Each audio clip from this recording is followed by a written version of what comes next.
The Murder Shelf Book Club contains disturbing content related to real-life crimes.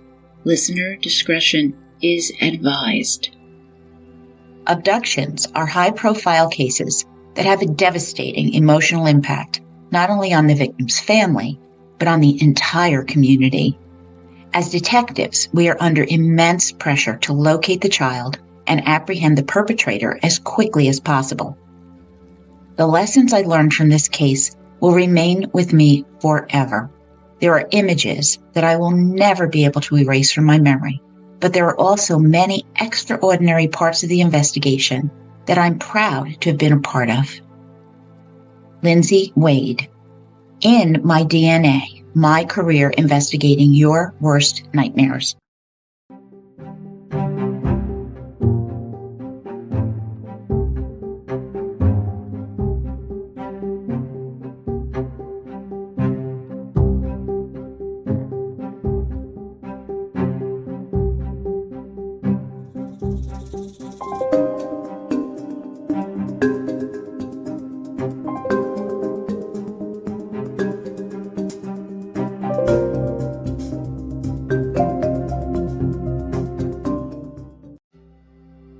Well, welcome to the Murder Shelf Book Club podcast. I am your host, Jill.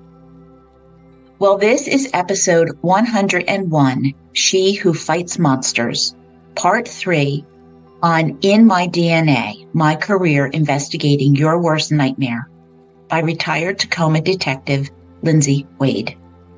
I highly recommend listening to the first 2 parts so that part 3 makes more sense. So previously, we saw Lindsey Wade, now a homicide detective with the Tacoma Police Department in Washington, who has honed her investigative skills as she has worked in sex crimes, on cold cases, and homicides. Coordinating with other law enforcement agencies, her knowledge of DNA and its investigative use growing. Back in 1980, an unknown assailant broke into Susan Lowe's apartment, sexually assaulting and strangling her to death.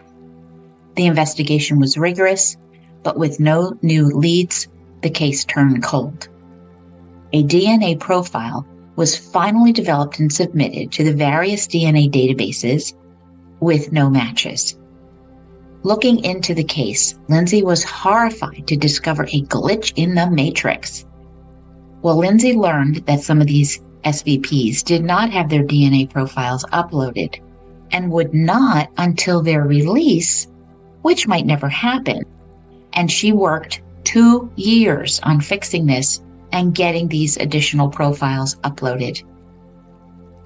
Now, each year, the DNA databases grow with new felon DNA profiles added.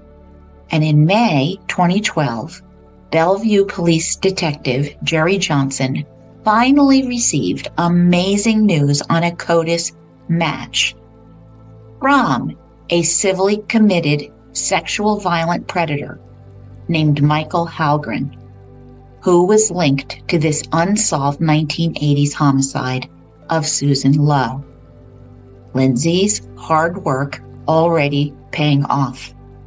Halgren had been detained at the Special Commitment Center on McNeil Island 12 years earlier, and his DNA had never been taken until Lindsey Wade pushed, and she was just elated. This was a huge win.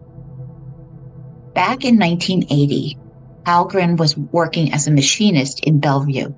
He lived 3 blocks away from 19-year-old Susan Lowe's apartment. At the time, Halgren was interviewed by Detective Johnson, with him saying that he was engaged and would never cheat on his fiancée.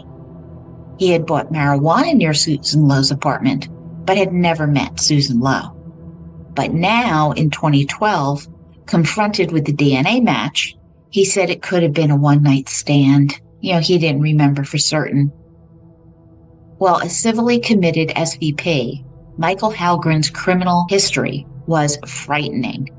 Convicted of rape in the first degree in 1989, he'd abducted a woman he saw on her way to work. Dragging her into his van, he assaulted her, but a nearby police officer interrupted, with him ultimately going to prison. But by 1995, Hallgren was back on the streets, picked up a prostitute who was actually an undercover cop.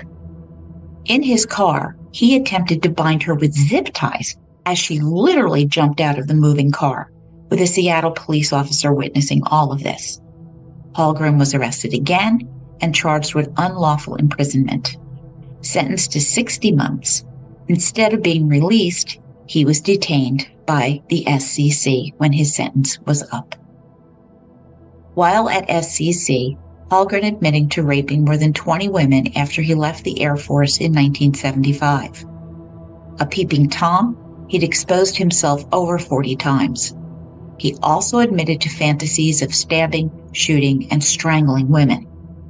Hallgren eventually pled guilty to murder in the second degree and was sentenced to 14 and a half years in prison. While Lindsey was exhilarated that Susan Lowe's murder was finally solved, her mind rolled back to the murder of the tweens, Michella Welch and Jennifer Bastian. Those cases were still frozen solid since 1986. Murder bookies, I think you'll agree that Lindsey's preference for investigating cases involving the most vulnerable victims, children, is obvious. The oldest case in Tacoma was the abduction of Anne Marie Burr, an 8-year-old girl who was snatched out of her bed as the household slept. Can't quite imagine that one. Oh my God. Some suspect that Anne Marie may have been Ted Bundy's first victim. But would it be possible to solve this case after 50 years? Lindsey thought about what Anne Marie experienced, recalling her own childhood memory of waking and finding a strange man in her bedroom. Anne Marie Burr went missing from her home on North 14th Street, August 31st, 1961. It was located a few blocks away from the University of Puget Sound, a private college Bundy later attended briefly. She was tucked in around 8 p.m., and her parents, Donald and Beverly, retired for the evening at 11 p.m. A storm rolled in during the early hours, frightening 3-year-old sister, Mary. Anne Marie brought Mary to her parents' bedroom because little Mary had a cast on her broken arm and it was bothering her. All taken care of, she was put back in bed. Later, Mary again appeared at her parents' bedside. Mom took her back to bed and noticed that Anne Marie's bed was empty. Alarmed, she checked the rest of the house, and the front door was wide open, as was a living room window, and Anne Marie was definitely gone. A white picnic bench from the backyard had been placed along the wall of the house by the living room window, which was unlocked with a TV antenna. No cable back in these days, guys. Everybody had antennas. And the intruder kidnapper's entry point was revealed. Whoever had snuck in went upstairs, picked up Anne Marie, and walked out the front door with her.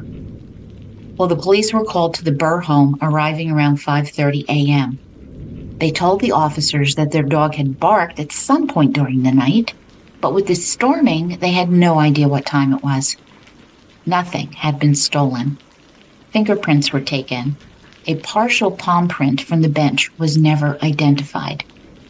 Tips came in and were investigated, suspects polygraphed, incoming phone calls were monitored, known sex offenders were questioned, massive land and air searches were conducted, and Anne Marie Burr was never found.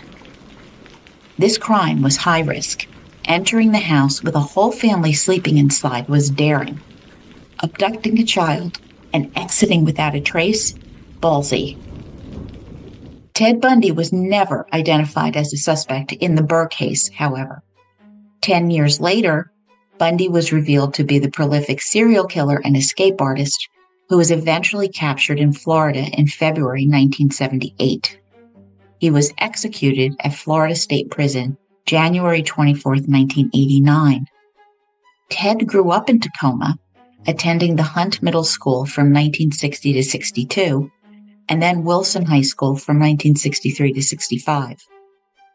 Real estate records show that his parents, Louise and Johnny Bundy, bought a home on North 20th Street, September 3rd, 1965. Louise sold this home in 2009. Getting settled in, the new owners of the Craftsman home found some unidentifiable burnt material in the attic, and knowing that this was the Bundy house, they called the police. Well, Lindsey fell over herself, having a chance to be in the Bundy house, seeing where Ted grew up, as we all probably would. A forensic specialist checked out the burnt material and determined it was just vegetative plant material, which we all keep because it's so precious, yet I store all of my burnt plant material in my attic. So that's really strange. What the hell is that? Well, all of this got Lindsey thinking. So in December 2010, she began researching whether Ted Bundy's DNA had been collected and if it was in the various DNA databases. And she learned that no, Ted Bundy's DNA was not in the Washington State CODIS, since he wasn't convicted of any crimes in the state. Okay, well, he certainly had been convicted in Florida, so she contacted District 8 Medical Examiner's Office in Bradford County, Florida. Had they maintained any tissue samples or blood of Ted Bundy? Well, a few weeks later, in January 2011, a reply came that the blood collected during his autopsy was used to generate an RFLP DNA profile, which was no longer the standard DNA analysis technique being used. An RFLP DNA profile could not be uploaded to CODIS. So in 2004, a request was made to update the profile to the newer STR technology, but there hadn't been enough remaining material to do so. Okay, that's a problem. So Lindsey is on this now. She next contacted Dave Kaufman at the Florida Department of Law Enforcement. Kaufman replied that no DNA profile of Ted Bundy had been uploaded to CODIS because he had no luck in locating a reference sample needed to be processed. Well, Lindsey thought and said that she would contact crime author Ann Rule. She knew from reading The Stranger Beside Me as a kid that Bundy had written letters to Ann Rule. Perhaps the stamps on the letters might have enough DNA on them. Well, this now gets Kaufman thinking. There's a Bundy museum in the Florida Crime Lab where the wax molds of Bundy's teeth taken during the Chi Omega sorority murder investigation were on display. Right? That's kind of gross, but I get it. But maybe they held some of Bundy's DNA. Well, now Lindsey contacted the Sonoma County cold case detective, Jim Schwarf, who she knew was acquainted with Ann Rule. Scharf contacted Rule, who was willing to provide Ted's letter to help Lindsey get Ted's DNA. Now, this is a peak experience for Lindsey Wade. A week later, she had lunch with Detective Jim Scharf and Ann Rule, the honor of a lifetime, reading the woman who had inspired her to go into law enforcement. Ann Rule gave her 3 envelopes, a handwritten letter from Ted, and a copy of his fingerprint card taken in Florida. The stamps appeared to be the lick-to-stick type, so game on. The next question. This is complicated, guys. How did the mail system work in Florida prisons? Making calls and digging deep, Lindsey learned that inmate stamps were purchased in a commissary-type store, and sometimes stamps were sent by family or friends to the prisoner. Sending a letter, the inmate would address the envelope and affix the stamp and put the unsealed envelope into the prison system to be read by prison personnel, who then sealed and mailed the envelopes. And she played a lot of phone tag to confirm that this was the procedure in 1986. So June 2011, Dave Kaufman called following up. He'd only obtained a partial DNA profile from the wax molds of Bundy's teeth. However, he had tracked down a blood sample taken in Pensacola the night Bundy was arrested, March 17, 1978. The question was, after 30 years, would it still be viable? It turned out to be putrefied, dry, and rotten. But it didn't matter. 6 days later, a full DNA profile for Ted Bundy was obtained, decayed or not. Fantastic. Mission accomplished, right? Wrong.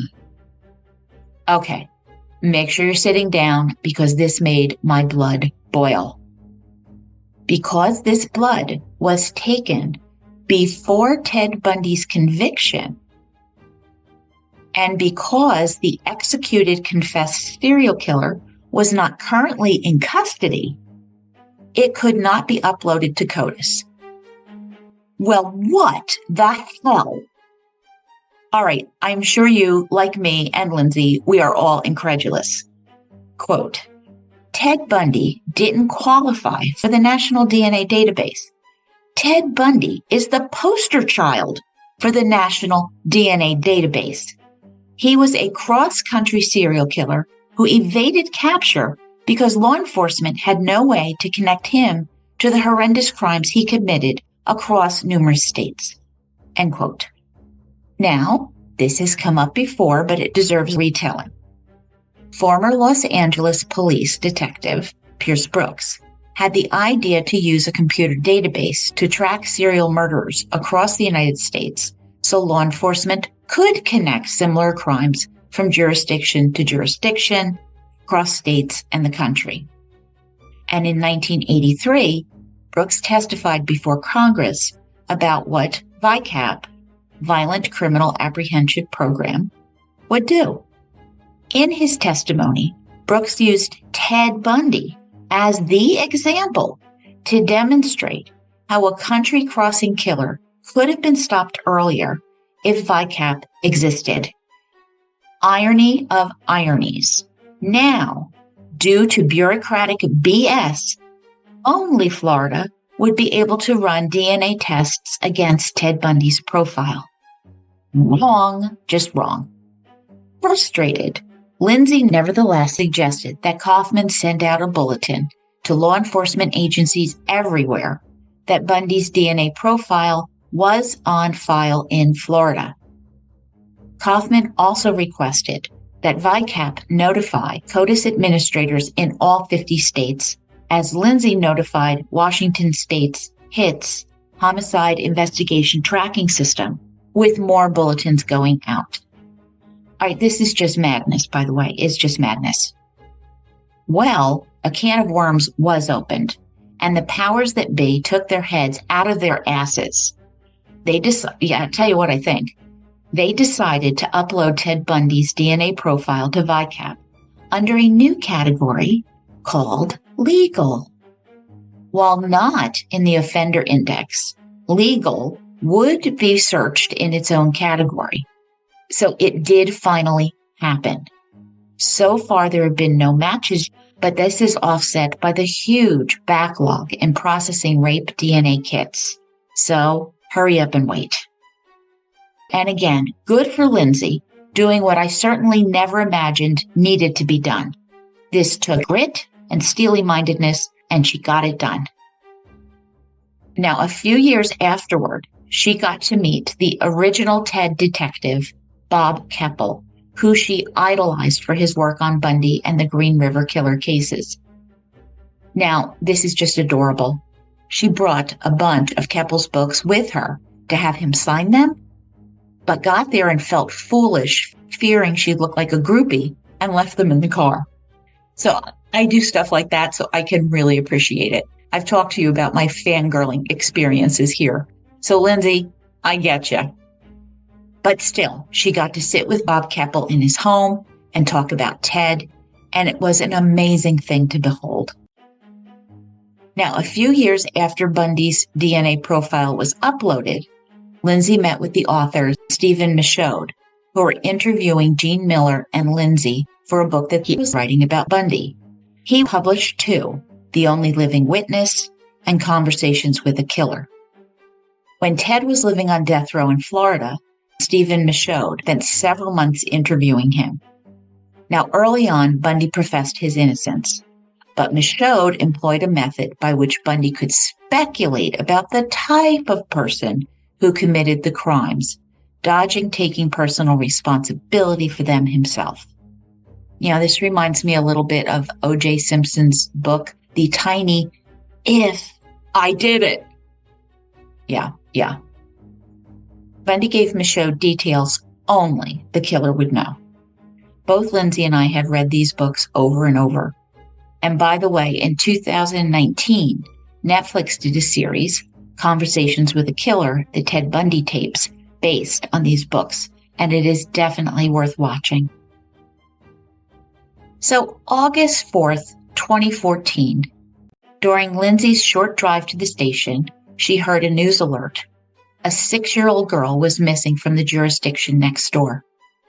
Something in her gut told her it would not end well.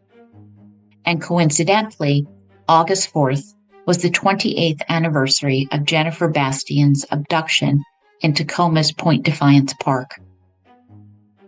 Well, Lindsey was now the assistant coordinator for CART, Tacoma's Child Abduction Response Team, who regularly assisted other agencies as needed.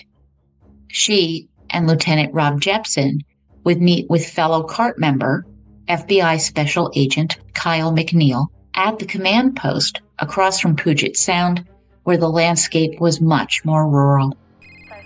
Phones were ringing, radios crackling, volunteer searchers were being organized, deputies were coming and going.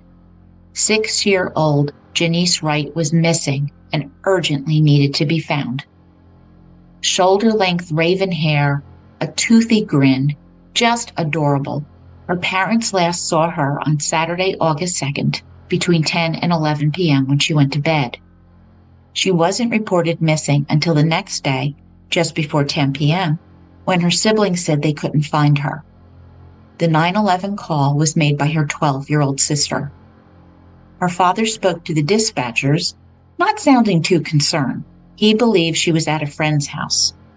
Janice was described as a free-range kid who wandered about the trailer park where they lived. Well kept and considered safe, there were just over 100 mobile homes in the park. Kids played regularly in the woods nearby, and a single road provided access into the park, and this was soon closed off. But law enforcement had questions. Why had Janice's parents waited 24 hours to report her missing? Now, police work from the inside to the outside in a multi-tiered investigation when a child goes missing. And this delay in figuring this out would focus resources on the parents.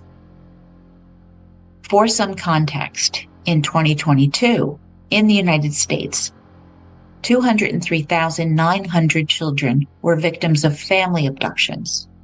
28,200 children were the victims of non-family abductions. And 115 children were the victims of the stereotypical kidnappings. So stranger abductions is really, really rare. All right, assistance was requested, and FBI agents began looking for registered sex offenders living within 2 miles. Others began interviews. 2 Tacoma police detectives were assigned to speak with Janice's mother, showing her a pair of underpants and shorts found in the woods. Were these Janice's? The mom was sure that the panties were, but she was uncertain about the shorts. That doesn't bode well. With no obvious progress, Lindsey called her friend, Kathy Decker. Remember Kathy Decker, the man tracker? Well, Kathy arrived at the command post, bringing a second man tracker with her, and the Washington State Patrol Crime Scene Response Team began processing Janice's residence, searching for clues as her family was put up in a hotel. It would be an incredibly difficult week where Lindsey couldn't help thinking of her own daughter, seen through the baby monitor, given the extra long hours that she was working. Lindsey began creating a detailed timeline of events related to Janice's disappearance, using all reports, witness statements, and records. 2 Team Adam consultants from the National Center for Missing and Exploited Children arrived to assist, These are the retired law enforcement experts on child abductions and kidnappings. The man trackers found an area of interest in the woods that was in close proximity to where the blood-stained underpanties and shorts were found the day before. But no Janice. As Lindsey continued to construct the timeline, DNA results came back on the clothing that they'd found. It was likely Janice's blood. An unknown male DNA profile was developed from the semen on the panties, and this DNA did not match Janice's dad or anyone else in the database. Inwardly, Lindsey groaned. Semen on a little girl's panties was a thing of nightmares, a horrifying picture of sexual assault that Janice had likely suffered. With the DNA evidence, a DNA canvassing was initiated in the mobile park. Consent forms came out, swabs swiped cheeks. Now, dozens of DNA reference samples were being processed by the crime lab with priority testing. Several men from the park seemed suspicious. One had left the area in a U-Haul around the time Janice was last seen. Another refused to allow his vehicle to be searched the night that Janice went missing. When police attempted to speak with 17-year-old Gabriel Gaeta at his family's mobile home, his mother said he was too distraught for an interview. He was curled up in bed in a fetal position and wasn't speaking. Could they come back? Well, this is really odd. Very odd. That's a red flag to me. August 7th, 2014. Canine dogs had now joined the search, and Lindsey began running background checks on the suspicious males. Around 11 a.m. came the awful news that Janice's body had been located by the canine dogs in the woods. Hope evaporated as the mood grew brittly somber. The focus now turned to finding a killer. Lindsey headed out to the body recovery site, having a deja vu moment recalling when Zena Linnick had gone missing. Janice's body was partially submerged in a muddy bog. A wooden pallet had been placed over her body, hiding her from view. And this was very close to where those clothes were found and the area the man trackers had identified. With over 400 law enforcement and support personnel continuing work, DNA was finally collected from Gabriel Gaeta, the 17-year-old in a fetal position. Lindsey requested and received a list of all registered sex offenders in Kitsap County with no DNA in CODIS. And meanwhile, the autopsy on Janice came back. She'd been sexually assaulted, suffered blunt force trauma to her head, and had been strangled. Saturday, Lindsey had to attend a family wedding. Oh boy, is she in the mood for a wedding, right? Not fully able to let go of the investigation, she brought her work phone with her, just in case. And it rang. There was a match to the unknown male DNA with a male in the trailer park. 17-year-old Gabriel Gaeta, who had been arrested without incident. A search of his bedroom revealed clothing stained with blood and mud. While he never admitted what he did to Janice, he told them that nobody else was involved. Gaeta was a high school wrestling star and a friend of Janice's family. He had attended the local vigil for Janice, and his mother was interviewed about the missing girl.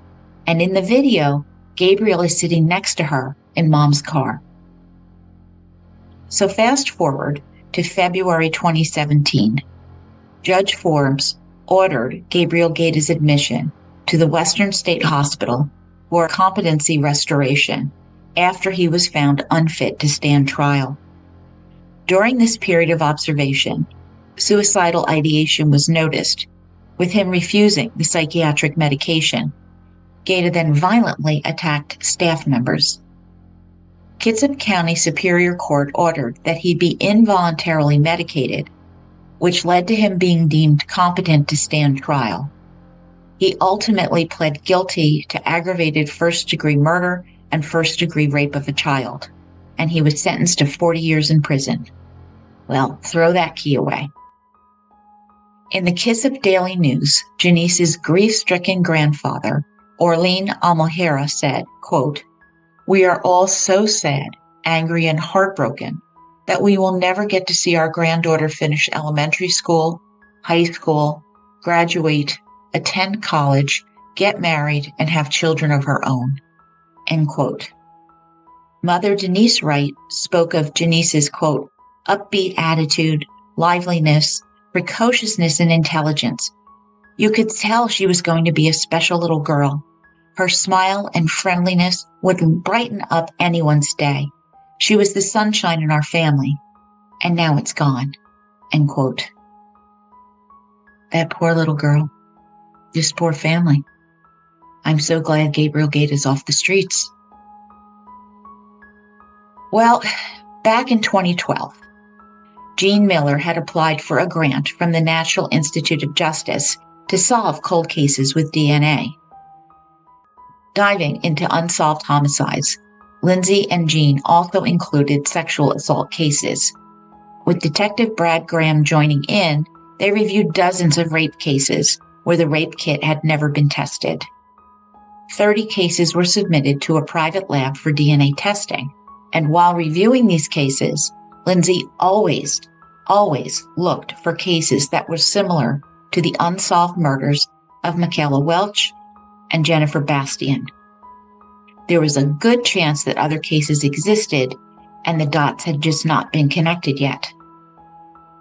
One case caught her attention because the victim was a young girl and the crime was so brazen. A summer night in 2000 in Parkland, 9-year-old Shanna Parker came across a stray dog following him. Well, eventually the dog got away from her, and a man who was outside the Parkland Care Center told Shanna he'd seen where the dog went, offering to take her to the dog and her puppies. Not the puppies. Oh, not the puppies.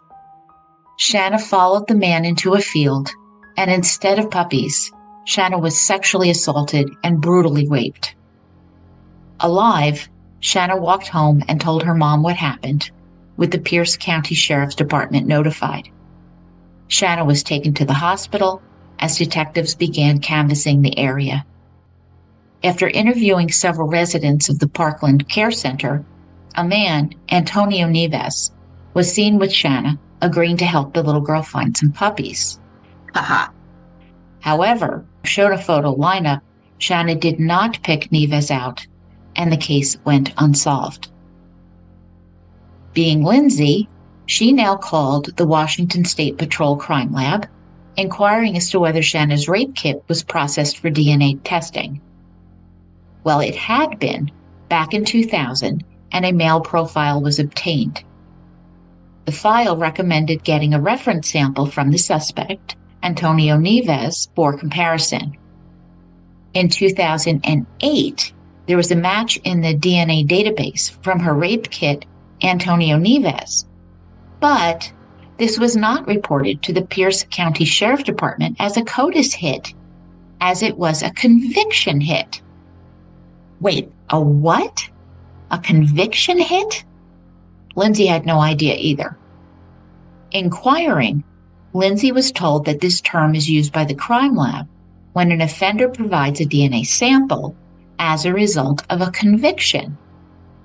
It is assumed that a generated match is tied to the evidence used to convict. Thus, these hits are not reported to law enforcement. Okay, but what if a particular rape kit is not part of the evidence used to convict the felon? Oh, God. Well, researching, Lindsey learned that Antonio Nieves' DNA was taken as a result of a felony conviction unrelated to the rape of little Shanna Parker. Sharing this news with the crime lab supervisor, he was stunned. The match between Shanna's kit and Nieves was overlooked, never reported. Quote, "This case was a perfect storm of missed opportunities," end quote, Lindsey writes. Well, damn. So, Lindsey now called the Pierce County Sheriff's Department's cold case detective, Tim Coble, whose reactions ran both ends of the spectrum.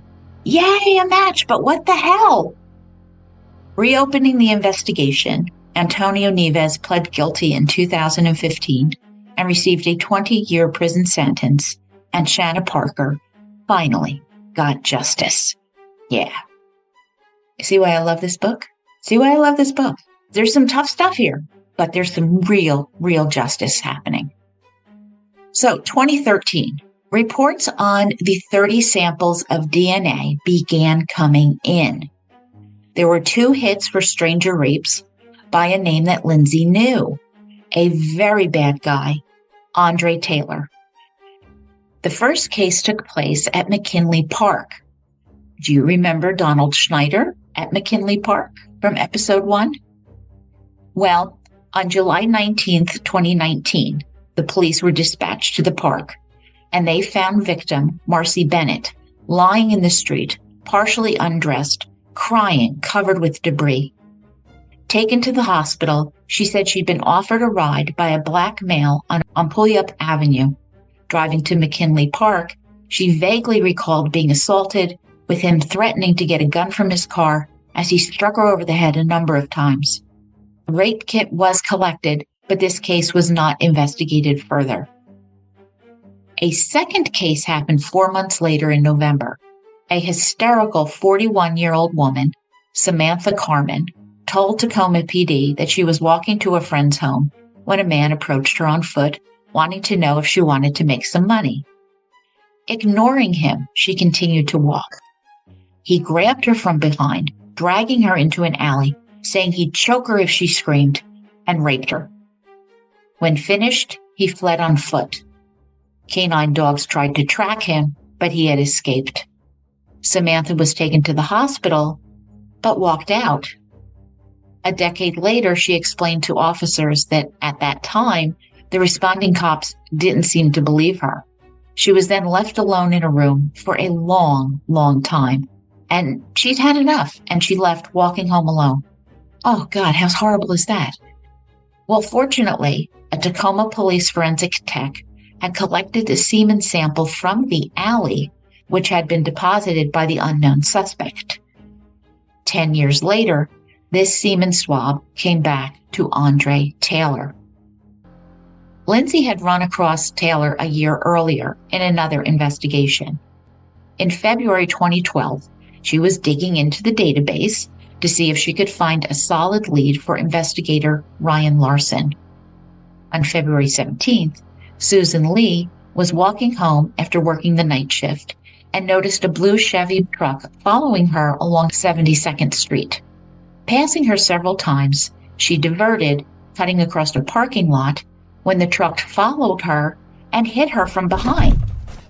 The driver, a black man, tried to pick her up, with the commotion attracting the attention of a Good Samaritan who tried to intervene. Susan called 911 and provided a partial plate, 104N or a 10N in it. With significant injuries, Susan underwent 2 surgeries. Scanning reports for a blue pickup truck with the partial plate digits, 3 reports popped up. Dismissing 2, the third was the charm. It was a sex offender, failed to arrest warrant, and it was dated September 21st, 2011. The suspect was Andre Taylor, a level 3 registered sex offender living in Puyallup. His vehicle was a blue 1994 Dodge pickup truck, license plate B96610N. Taylor's wife hadn't seen him and said he took the truck when he had left. Looking up Taylor Andre J. in the sex offender registry, he had been convicted twice for rape. So wait, why is this guy not in jail? First offense, Taylor went to an acquaintance's apartment saying he needed a place to stay. Letting him in, she left to go to bed with Taylor following.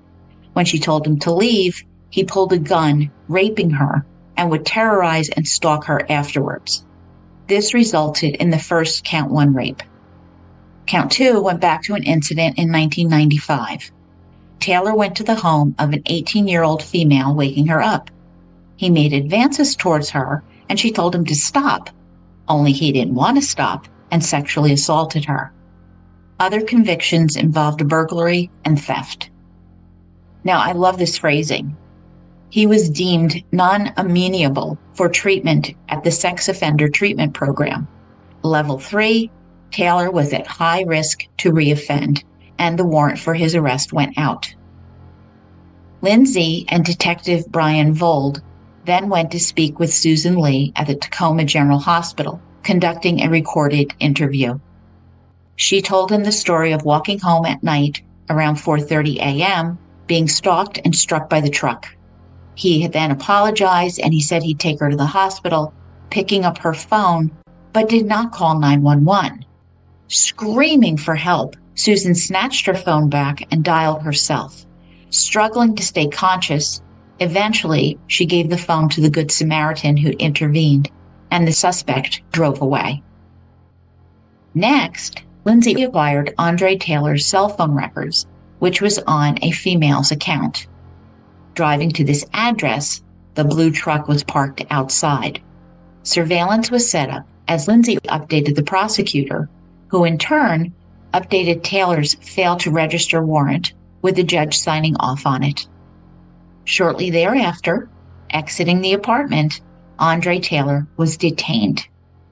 Speaking with Detective Larson, Taylor admitted hitting Susan, but it was an accident. He never intended to kidnap or sexually assault her. Yeah, arrested for first-degree assault and attempted kidnapping, he would be found guilty. Now, Lindsey had 2 back-to-back CODIS hits on Taylor. She followed up on the Samantha Carmen investigation, with Brad taking the lead on the Marcy Bennett's case. Samantha came into the station, clearly recalling, even though many years had passed. Marcy Bennett was harder to track down, but she too was willing to cooperate and get him convicted. Now, 911 calls, they're stored for a few months, but as Lindsey dug into the investigation, she was delighted to find that both these 911 calls existed. However, the witnesses were unwilling or unable to participate. So, September 5th, 2014, Brad and Lindsey interviewed Andre Taylor from jail. He had no idea why his DNA would have popped up in either case. When, quote, she showed him a photo of the white milky liquid left in the alley, Taylor asked her if it was his, end quote. Oh boy. Both the Carmen and Lee cases were charged and tried by the deputy prosecuting attorney, Sven Nelson. Taylor opted for a bench trial before the judge with no jury and was found guilty. And in January 2018, Andre Taylor was sentenced to 26 and a half years to life in prison. Going to be a pile of keys being thrown away today. Ooh. Now, back in 1986, the lead detective on the Jennifer Bastian case was Wolf Werner, a big hulk of a man with a German accent. Now, based on the similarities between Jennifer's case and Michella Welch's, Werner believed that the same deranged perpetrator was responsible for both girls' murder. Thousands of tips had come in, leads were followed, saliva, hair, blood samples were taken, and many were ruled out by DNA. Regretful at not solving the case, Detective Werner retired in 2008. And if he saw Lindsey, he always asked about Jennifer's case. It never left him. In 2009, Lindsey had taken a 5-month maternity leave after giving birth to her daughter. Leave was over, and she jumped right back in, canvassing a case for Jean Miller, who is now head of the cold case unit. Examining the crime scene photos, they were really the worst Lindsey had seen in her long career. Thinking of Jennifer Bastian, quote, the terror she must have felt during her last moments on earth was something I couldn't shake, end quote, which motivated her even more to find this killer. Lindsey met with Patty and Ralph Bastian for the first time in 2003, and their need for answers was painful. As this meeting was ending, Ralph grabbed Jean Miller's arm. Quote, he didn't have much more time, and implored us to find out who'd killed Jennifer. That moment was absolutely gut-wrenching, end quote. In May, Jean and Lindsey headed to the National Center for Missing and Exploited Children for a case review, presenting the Bastian case to a panel of 20 experts organized by retired FBI profiler Jennifer Bastian. She and Lindsey had kept in touch since Zena Linnick's murder.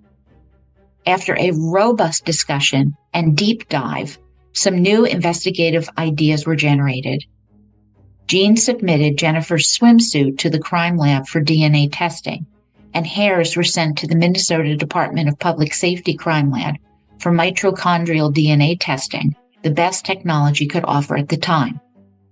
Mitochondrial DNA passes through the mother's line, but as there is no mitochondrial DNA database, this requires a suspect sample for comparison purposes, and none existed in Jennifer's case. The hairs came back as originating from a common source, but that was not Jennifer. Then, in November 2013, the lab called Jean with an update on Jennifer's swimsuit. They had a male DNA profile. Oh my God, Jean was shocked. The original investigators assumed that Jennifer was likely to have been sexually assaulted after her swimsuit was removed, so they hadn't tested it before now. The DNA profile was entered into CODIS with no match. But significantly, it did not match the DNA profile from Michella Welch either. Investigators were thunderstruck. For a long time, they assumed that these cases were connected, and now they knew the Welch and Bastian cases were not connected. There were two twisted killers out there. Dozens of suspects had been eliminated because they were incarcerated or alibied during one of the murders. Now they all needed to be revisited. Jean began compiling lists of suspects, including those who had not been eliminated with DNA, collecting voluntary samples, and these initial ones were all eliminated. They asked the crime lab to send the unknown suspect's DNA to the CODIS manager in every other state with a request to do a keyboard search on the profile in the individual state databases. So unfortunately, not all DNA profiles are equal, and some are just not good enough for the state or national databases. In other cases, there could be a match in a case from another state that hadn't made it into the national database. But again, there were no matches. Lindsey spent months researching old records and old reports. She looked by location, name, age, type of victim, weapons used. If she saw a case that caught her interest, she noted it. If a suspect was named, she ran a background report, checking criminal history, and determined if his DNA was or wasn't already in CODIS. It seemed that every suspect was worse than the previous, which is simply terrifying, even for a seasoned veteran cop. Lindsey took notes while watching true crime programs like Forensic Files or Dateline. If she came across a suspect who committed a similar crime in 1986, she'd note the name and then run a background check the next day at work. She knew many perpetrators are highly mobile and could have committed crimes in other states. Well, time was rolling on. In January 2015, Detective Jean Miller retired, with Lindsey taking over the cold case unit. Now, she and Patty Bastian had gotten to know each other really well, becoming really close, and Patty would begin volunteering her time to help. Jennifer's father, Ralph, passed away in 2015, never learning who had murdered his little girl. Now, Lindsey learned about an innovative technique that identifies the surname from Y chromosome DNA, which had led to the identification of a suspect in 2 cold cases out in Phoenix, Arizona. The woman who assisted the Phoenix Police Department was Dr. Colleen Fitzpatrick. Quote, a rocket scientist turned genealogist and founder of Identifiers International, end quote. Dr. Fitzpatrick explained that the Y chromosome is passed down from father to son along the paternal line, so the men sharing this Y STR were likely to share the same last name. Adoptions or children resulting from a secret affair or boys with their mother's last names would also pop up. So let's give this a go. Lindsey asked the Washington State Patrol Crime Lab to obtain a YSTR DNA profile from Jennifer's case, and it was sent in for analysis. 3 surnames popped up: Smith, Washburn, and Holbrook. Well, Smith is fairly useless given the number of Smiths out there in the world. But searching the Jennifer Bastian case file, there were no Holbrooks referenced, and there was only one man named Washburn on file, Robert Washburn. In May 1986, after seeing a composite drawing of the Michella Welch suspect, Washburn had called in a tip. He said he was jogging at Point Defiance Park, and he saw a man who resembled the sketch. If he saw him again, he would try to get his license plate. So this tip was called in about Michella's murder 3 months before Jennifer Bastian was murdered. Washburn was interviewed in December 1986, and there were no red flags identified, and he was determined to be a low-priority guy. Lindsey also reached out to Dr. Barbara Ray Ventnor, the genetic genealogist who helped Paul Holes catch the Golden State Killer, but she was unable to make progress given the DNA had degraded. In August 2015, Lindsey began working with Parabon Nanolabs. Then they were offering cutting-edge DNA testing called phenotyping, which identifies ancestry, hair, skin, eye color, racial morphology, and freckling, and could create a computer-generated composite of what the suspect might look like based on the DNA. And in September 2015, they got results.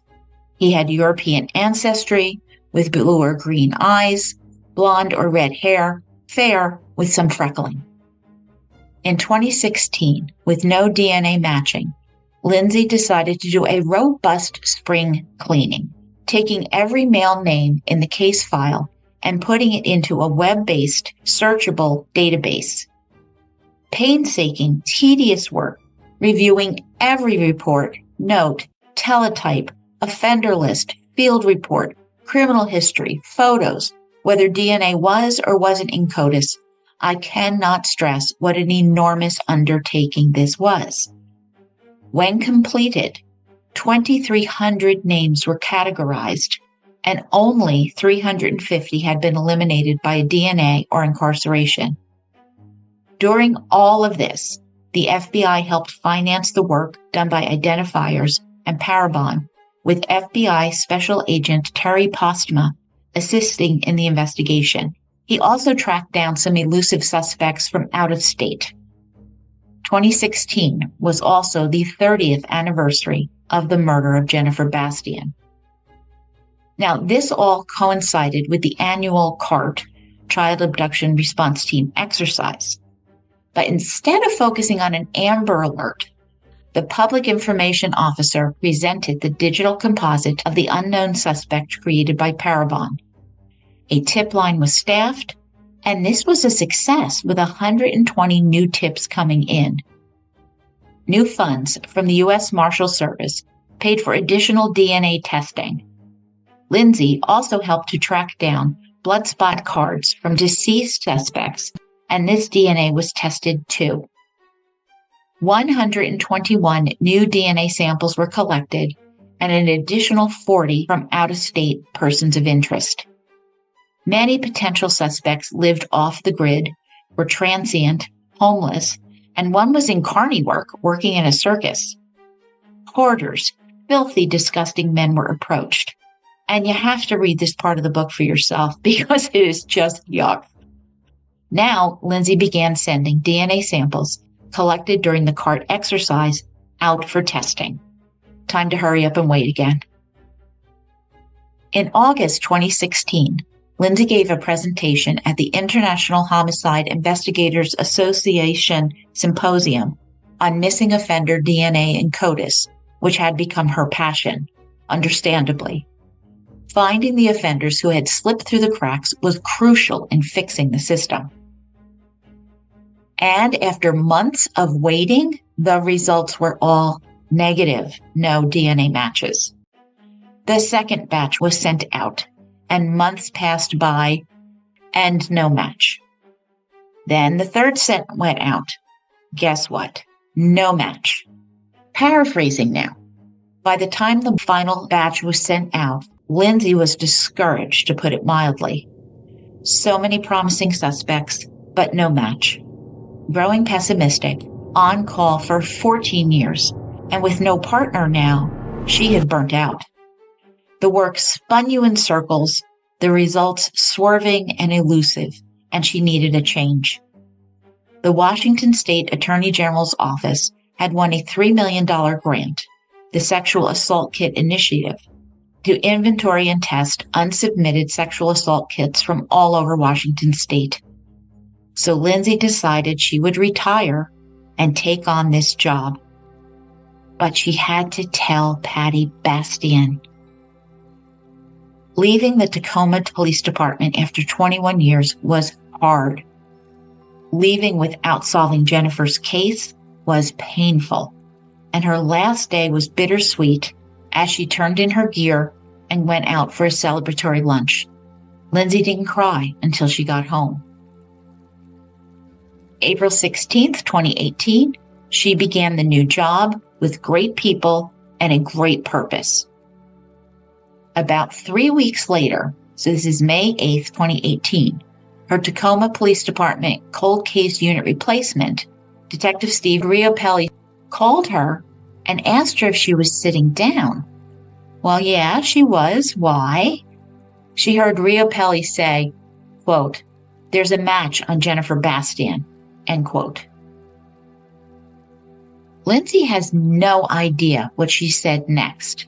She only recalls emotion bubbling up, gurgling something that didn't actually resemble words, silent tears falling, choking up as she croaked out, "Who?"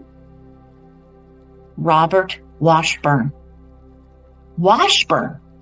Washburn. The YSTR DNA surname. Robert Washburn, the guy who called in the tip about seeing someone suspicious in Point Defiance Park after Michella Welch's murder 5 months before Jennifer was abducted. Robert Washburn had killed Jennifer? Yes. Robert Washburn had killed Jennifer. Washburn had one previous arrest for criminal trespassing dating back to 1985. He was interviewed in 1986.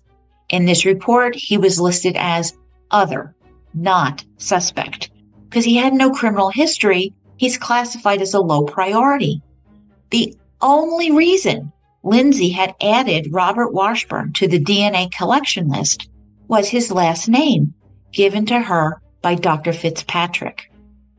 While FBI agents went and knocked on Washburn's door and collected a voluntary DNA sample in his apartment in Illinois on March 6, 2017. White male, green eyes, he fit the phenotyping predicted by Parabon Nanolabs. I think something sick in this guy was triggered by Michella's murder, causing him to insert himself into the Welch investigation. And then when he couldn't stand it anymore, he followed up killing Jennifer, living out some kind of sick fantasy of his. According to the Washington State Child Abduction Murder Study, 10% of suspects interject themselves into investigations. 9.7% contact the police or media. 23.7% return to the body disposal site. And I suspect Washburn did too. And this confirms the belief that a suspect's name is usually in the case file, and that name can be listed as a benign entry, not necessarily a suspect. Quote, It is difficult to describe how much this meant to so many people, including me. Most probably thought it would never be solved. I hoped that perhaps clearing the untested rape kit backlog might provide a match someday, or there would be cold hits in CODIS, end quote. But she surely never thought that would happen 25 days after she retired. Shaking, Lindsey went in to help Detective Rio Pelli sort through the massive case file for references to Washburn. She saw her old boss, tears in his eyes. The plan to arrest Washburn. Tacoma PD detectives flew to Illinois to get him. As soon as he was in custody, Patty Bastian would be notified in person. And this was an emotional roller coaster, and Lindsey second-guessed her decision to retire. If she hadn't, she could be arresting him herself. Thursday, May 10th, Robert Washburn was arrested for the first-degree murder of Jennifer Bastian. Lindsey and Assistant Chief Sean Gustafson drove to Patty Bastian's home at 8 a.m. Patty answered the door, looking confused, having just awakened. Whatever rehearsed speech Lindsey had prepared vanished, and she blurted out, quote, "We got him," end quote. Patty looked unsteady, and then tears began to flow. After a few questions, Patty called her daughter Teresa, breaking the news. And then they called former detective Wolf Werner, retired a decade now, and he was elated. And Lindsey called her mom, who cried more than Lindsey had. Calls came in from childhood friends, remembering how Jennifer Bastian's death had shaken them all up as kids. It was so great that this case was finally solved. Whew. Washburn declined to be interviewed by detectives Rio Pelli and Ryan Larson. Told his DNA matched, he denied killing that little girl. Shortly after the arrest, an inmate contacted police saying Washburn had confessed to raping and killing Jennifer Bastian. He then backpedaled, saying he had come across her bike and hid it in the bushes, and looking around, he found her body and masturbated over it. Then he changed his story again, saying he'd raped and strangled her. He had been jogging and looking for sex. The inmate said Washburn had said he was a, quote, sick, kinky fuck, end quote. Over the years, Washburn had kept track of the Bastians and knew her father had passed away. Eventually, he'd say he wanted the death penalty and didn't want his family to know what he had done. Really? Okay. Washburn would eventually plead guilty, sparing Patty and Teresa a trial. Lindsey was in court when Patty and Teresa gave their victim impact statements on what 32 years without Jennifer had been like. Patty described how on a nice summer day, there was, quote, always a cloud of fear and foreboding. We continued to live and laugh and love, but in a much different way, end quote. For the community, the simple act of, quote, walking to school became a logistical nightmare, end quote, as kids were no longer allowed to play outside. Teresa Bastian said, quote, you made me an only child, end quote. The judge sentenced Washburn to the maximum allowed in 1986, 26 and a half years in prison. The judge would read a written statement for Washburn, who wrote, quote, I strangled her until she died. I'm deeply sorry for the death of Jennifer, end quote. Teresa thought he was insincere. Patty would tell the News Tribune, quote, the epitome of a guilty man. He can't look you in the eye, end quote. But the fear of this killer being out on the street was gone 32 years later. 32 years. Tacoma residents, friends, and family of Jennifer Bastian waited for justice that finally came. Lindsey writes, quote, it was an honor to have contributed to the resolution of a case that had such a powerful impact on the entire community, end quote. In 2019, with Lindsey pushing hard, after several years of testifying before state legislators and committees, Jennifer and Michella's law was passed in Washington. Now, why does it take years of this? Why are our legislators so inept at passing laws that save lives? Please bring back common sense. So Jennifer and Michela's law strengthened Washington's DNA collection law by expanding the number of qualifying offenses which would require the submission of a DNA sample upon conviction. It also allows law enforcement to submit DNA from deceased convicted felons to CODIS, regardless of the conviction date. Well, they finally got there, and the loophole was closed.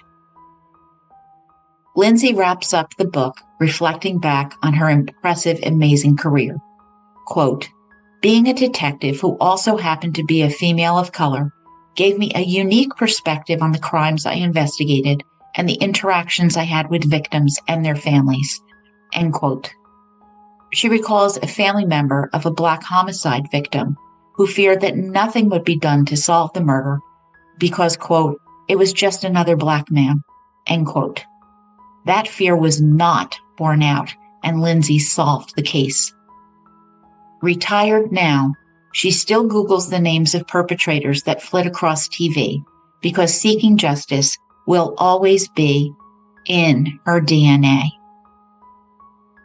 The respect and admiration I have for Lindsey knows no bounds. Now, as Lindsey was writing this book, 12-year-old Michella Welch's murder investigation was not included because the suspect was awaiting trial. Well, here comes 2ndCast. I'm now going to tell you everything I can about Michella Welch's murder in 1986. Michella Welch is much more than a victim. She was 12 years old, petite, with long blonde hair and glasses. Nicole Ebby spoke to ABC News about her big sister. Quote, "She was just a beautiful child. She loved music and was an amazing artist. She played the piano, she played the violin, she loved to read, and was definitely the bossy older sister." End quote. So in March 1986, Michella, Nicole, and other sister Angela went to Puget Park in Tacoma around 10 a.m. Michella then realized they'd forgotten their lunches at home. No problem, she'd go home and get them. And as her sisters went off to find a bathroom. Michella returned, set the lunches on the table, and went to look for her sisters. When Angela and Nicole returned, they found Michella's bike, but no sign of her. The family had this yoo-hoo whistle they used, and Nicole would say, quote, "And we yoo-hooed, and we didn't hear her," end quote.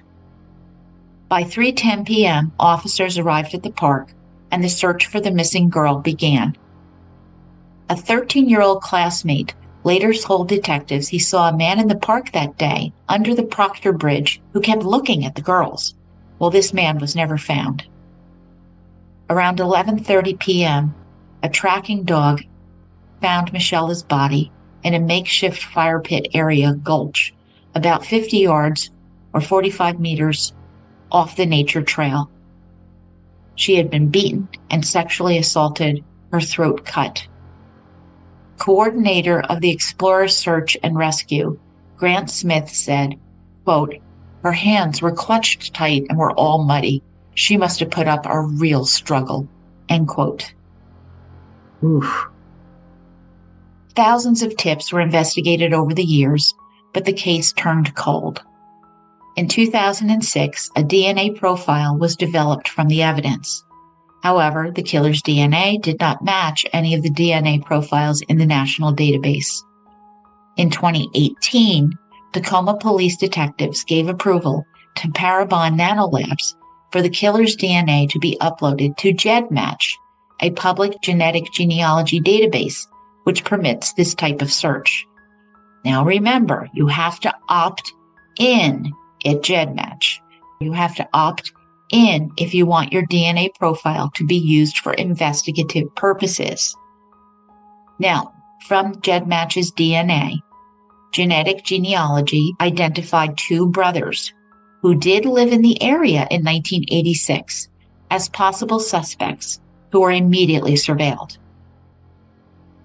On June 5th, Gary Hartman went to his job at Western State Hospital, where he worked as a psychiatric nurse, having breakfast with a colleague. A detective took a discarded napkin that Hartman had used and submitted it to the state crime lab for testing.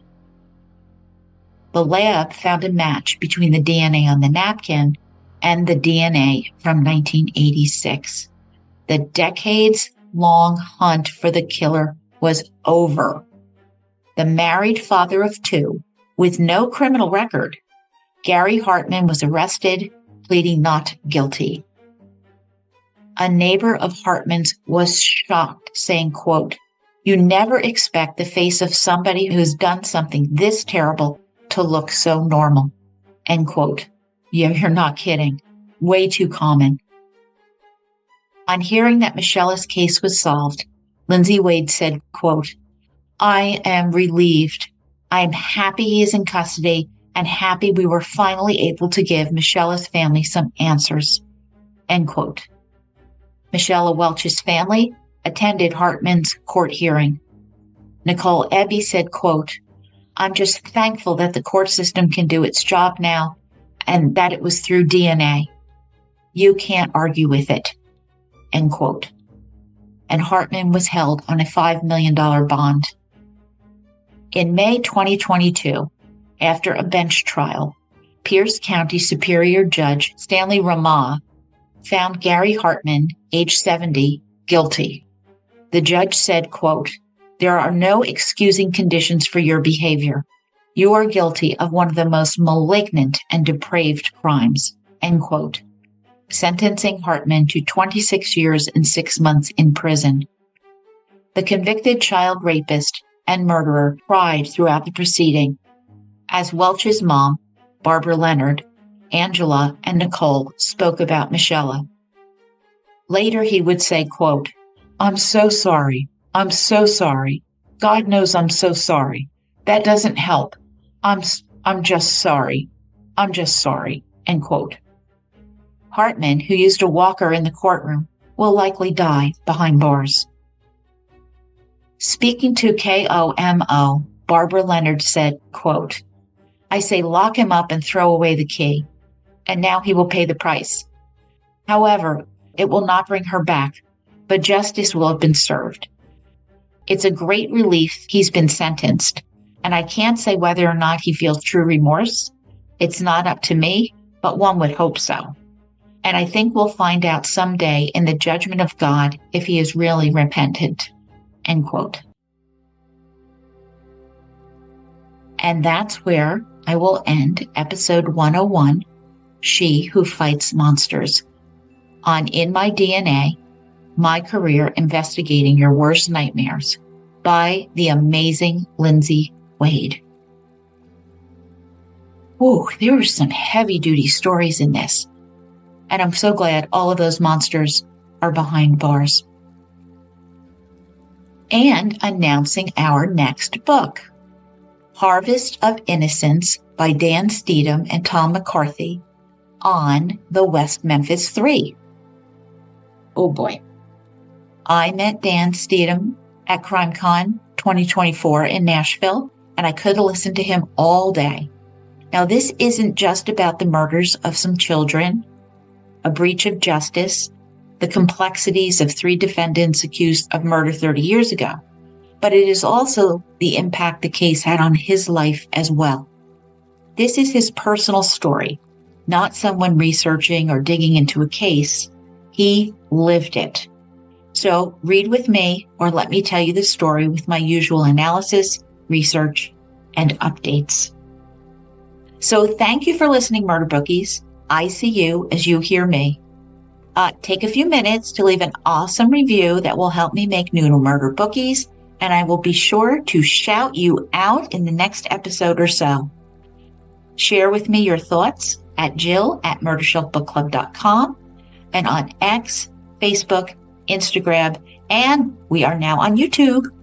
Links are on my blog, and you can still join Patreon for $4 a month. That's www.patreon.com/Murder Shelf Book Club. See you in 2 weeks, Murder Bookies.